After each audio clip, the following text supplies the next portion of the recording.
সবাইকে জানাই নমস্কার। আমি চলে এসেছি আমার একটা আবার নতুন ভিডিও নিয়ে। এটা ছিল আমাদের বাড়ির মন্দির, মানে দুর্গা মন্দির প্রতিষ্ঠা হলো সেই দিন।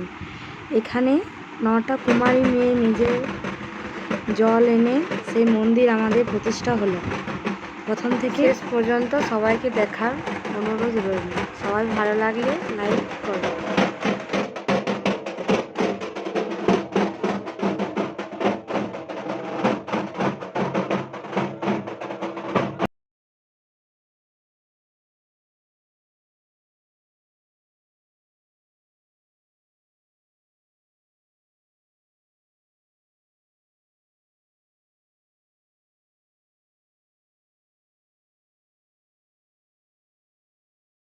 বান থেকে জল নিয়ে এসে এবার মায়ের পুজো শুরু হলো।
মায়ের কাছে এটাই প্রার্থনা, মা যেন সবাইকে ভালো রাখে, সুস্থ রাখে।